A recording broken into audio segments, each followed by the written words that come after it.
বিসমিল্লাহির রহমানির রহিম। আজকের ক্লাসে শুধু আনসার দ্য কোয়েকশন হবে। আমরা গত ক্লাসে ডায়ালগটি মিলিয়ে দিয়েছি এই পৃষ্ঠার। তো class 7 English first paper unit 1 page 8। তো ডায়ালগটা আমরা গত ক্লাসে মিলিয়ে দিয়েছি আগের ক্লাসে। আজকে আমরা শুধু প্রশ্ন উত্তর দিয়ে দিব। চলো আমরা প্রশ্ন উত্তর চলে যাই। এই এ নাম্বার প্রশ্ন উত্তর আর বি নাম্বার প্রশ্ন উত্তর দিব আজকে। এ নাম্বার প্রশ্ন উত্তর এখানেই দেওয়া আছে, বি নাম্বার প্রশ্ন উত্তর আমরা পরে দিচ্ছি। আমরা আগে প্রশ্ন বুঝি তারপর উত্তর দিব। এখানে হ্যাভ ইউ এবার ইটেন এট এ রেস্টুরেন্ট, তুমি কি, এখানে বলছে আপনি কি কখনো বা তুমি কি কখনো রেস্টুরেন্টে খেয়েছো। এখানে আপনি বলছে এটা যখন টিচার কোয়েকশন করবে তখন এটা তুমি হবে। ইফ ইয়েস যদি হ্যাঁ, হোয়ার কোথায়, হোয়েন কখন, এবং হু উইথ কার সাথে খেয়েছো সেটা প্রশ্নের উত্তর দিতে হবে। চলো আমরা উত্তরটা দিয়ে দিই ঝটপট করে। এখানে দেখো উত্তরটা এখানেই রয়েছে, আমরা এখানে উত্তরটা লিখে দিয়েছি। এ নাম্বার উত্তর 1 12/12/2024 I had a meal in a restaurant on a trip to Coxbazaar with my friends along with family member। অর্থাৎ ফ্যামিলি মেম্বারের বাবার সাথে, বাবা মা এবং ফ্যামিলি মেম্বারের সাথে কক্সবাজারে রেস্টুরেন্টে খেয়েছিল। হ্যাঁ, কখন সেই তারিখটা উল্লেখ করা হয়েছে, যেহেতু কখন বলছে তাই তারিখ উল্লেখ করতে হয়েছে। তো এরকম সৃজনশীল প্রশ্ন উত্তর পাওয়ার জন্য এখনই আমাদের চ্যানেলটি সাবস্ক্রাইব করে নাও আর বন্ধুদেরকে ক্লাসটি শেয়ার করে দাও। এখন দেখো আমরা বি নাম্বার উত্তর দিব। আমরা এর আগে এ নাম্বার উত্তর বাংলা অর্থটা এটা তো একবারে ইজি এটার অর্থ, তাই আমরা বাংলা অর্থটা তোমরা বুঝতে পারবা। অর্থাৎ এখানে প্যারেন্টস অর্থ কি, মা বাবা, আর ফ্যামিলি মেম্বার অর্থ ফ্যামিলি মেম্বার। তো কক্সবাজার যেহেতু গিয়েছে তাই কক্সবাজার এখানে উল্লেখ হয়েছে। কক্সবাজার ভ্রমণে রেস্টুরেন্টে মা বাবা বা ফ্যামিলি মেম্বারের সাথে এই তারিখে সে কি খাবার খেয়েছিল রেস্টুরেন্টে। তো এই এ নাম্বার উত্তর শেষ। এখন আমরা বি নাম্বার উত্তর দিব। বি নাম্বারের প্রশ্নগুলো আমরা আগে বুঝে নেব, তারপর আমরা বি নাম্বার উত্তর দিব। প্রথমে আমরা প্রশ্ন পড়তে হবে। বি নাম্বার বলেছে যে লিসেন টু দ্য টিচার থেকে শুনতে হবে, বা CD answer the following question. অর্থাৎ সিডি দেখেও তোমরা, মানে মনিটর দেখেও তোমরা, যদি লাইভ ক্লাস হয় সেটা দেখেও তোমরা কি করতে পারবা, প্রশ্ন উত্তর দিতে হবে। এখানে আমরা প্রশ্নটা আগে বুঝে নিই। How many people are sitting at the corner table. অর্থাৎ তোমরা যে রেস্টুরেন্টে খেয়েছো বা যদি মনে থাকে তাহলেও প্রশ্নগুলো উত্তর দিতে হবে। কর্নার টেবিল অর্থ কোনার টেবিল।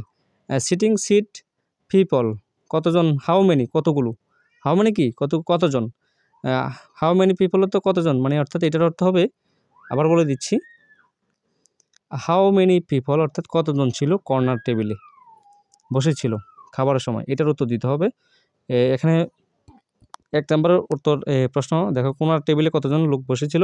2 নম্বর হচ্ছে how many menus dose the waiter bring them. Bring অর্থ কি আনা, ওয়েটার তো জানোই যারা খাবার পরিবেশন করে হোটেলে। তো মেনুস কয়টি মেনু, হাউ মেনি মেনু কয়টি মেনু দিয়েছে সেটি বলতে হবে। ওয়েটার কয়টি মেনু আনে, বা 2টি মেনু বা 3টি মেনু আনতে পারে, এটা উত্তর। তারপর how does Tohin ask for a মেনুতে তোহিন মেনু কেন চাইছে, কেন চাইছে এটা বলতে হবে। এখানে দেখো তোহিন কেন মেনু চাইছে। What is the waiter ready for, waiter কী জন্য রেডি, ওয়েটার অর্থ খাবার পরিবেশন করার জন্য রেডি থাকে, স্বাগতম জানাই কাস্টমারকে। এরপর 5 নাম্বার, হাউ মেনি আইটেমস কতগুলো আইটেম, ফুড খাবার, হ্যাভ দে অর্ডার ইট কত আইটেমের খাবার তোমরা অর্ডার করেছো রেস্টুরেন্টে করেছিলে সেটা তোমাদের বলতে হবে। অর্থাৎ এটা হচ্ছে 5 নাম্বার, তারা কত আইটেমের খাবার অর্ডার করেছে বা তোমরা কত আইটেমের খাবার অর্ডার করেছো সেটা বলতে হবে। 6 number, who went some chips কে খেতে চেয়েছে। How many of them will eat ice cream কে খাচ্ছে, আইসক্রিম কয়জন আইসক্রিম খাবে, কে চিপস খাবে। চিপস তো ছোটো ভাই বা ছোটো বোনেরা চিপস খেতে পারে। এখন দেখো এটা হচ্ছে কে চিপস চাই, কতজন আইসক্রিম খাবে এটা বলতে হবে, এটার উত্তর দিতে হবে। 7 number, why dose mister Khan like mineral water, mister Khan mineral water কেন পছন্দ, নট এনি সফট ড্রিঙ্ক, অর্থাৎ কোন কোমল পানি তোমার পছন্দ করো বা করেন না, কোন কোমল পানি তোমরা পছন্দ করো না সেটা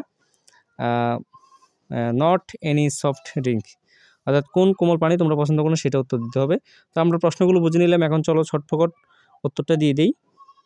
এখানে দেখো এ নাম্বারে আরও একটি উত্তর দিয়ে দিয়েছি, এ নাম্বার আগে তো উত্তর দিয়েছি, তো এ নাম্বারে আরও একটি উত্তর দিচ্ছি। এখানে বলছে যে I had dinner with my father on 12/12/2024 in a restaurant in market. অর্থাৎ আরও একটি প্রশ্ন দিলাম, আমি আমার বাবার সাথে 12/12/2024 তারিখে বাজারে একটি রেস্টুরেন্টে খাবার খেয়েছিলাম। এটা হচ্ছে যে এ নাম্বারের আরও একটি উত্তর। যেহেতু আমরা সৃজনশীল উত্তর দিয়ে থাকি তাহলে একাধিক উত্তর দিলে প্রবলেম নেই। এখন আমরা বি নাম্বার উত্তর দেওয়া শুরু করব। এখানে 2 হাতে লিখে দিয়েছি। 2 people were sitting at the corner table, অর্থাৎ কোনো কর্নার টেবিলে দুইজন লোক বসেছিল। এটা হচ্ছে বি এর 1 নাম্বার উত্তর। বি এর 2, ওয়েটার ব্রোড 2 মেনু। এখানে দেখো waiter brought 2 menu, 1 lunch another breakfast, অর্থাৎ একটা খাবারের দুপুর খাবার একটা ব্রেকফাস্টের, অর্থাৎ নাস্তার 2টা মেনু থাকে বিশেষ করে। আর কোনো রেস্টুরেন্টে আরও একাধিক মেনু থাকতে পারে। ওয়েটার 2টি মেনু নিয়ে এসেছিল, একটি দুপুরের খাবারের আরেকটি নাস্তার। এখানে 3 নম্বর উত্তর, Tuhin asked for the menu from the waiter to see the price of meal and snacks. এখানে দেখো স্ন্যাক্স অর্থ খাবার নাস্তার দাম দেখার জন্য মেনু চাইছে তুহিন ওয়েটারের কাছ থেকে। হ্যাঁ, তো অবশ্যই মেনু দেখার জন্য তো খাবার দাম তো অবশ্যই দেখতে হবে। 4 নম্বর উত্তর হচ্ছে ওয়েলকামিং আস, আমাদেরকে স্বাগতম জানাইছে।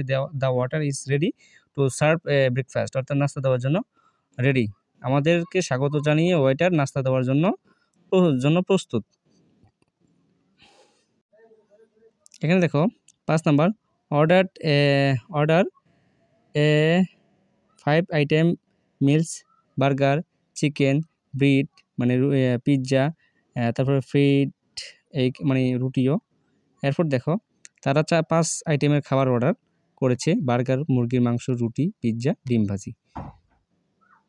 6 নম্বর হচ্ছে little brother went chips 2 person, এখানে পার্সন হবে, তোমরা এখানে পার্সন বসে দিবা, পার্সন বসাইবা। 2 পার্সন উইল ইট আইসক্রিম। এরপর ছোট ভাই চিপস খায়, 2 জন আইসক্রিম খাবে। এখন দেখো আমরা যেহেতু সৃজনশীল উত্তর দিয়ে থাকি তাহলে আমরা একটা বাড়তি উত্তর দিয়েছি। এখানে দেখছো I prefer mister Khan mineral water as it is hygienic এবং পিওর অ্যান্ড আর্সেনিক ফ্রি।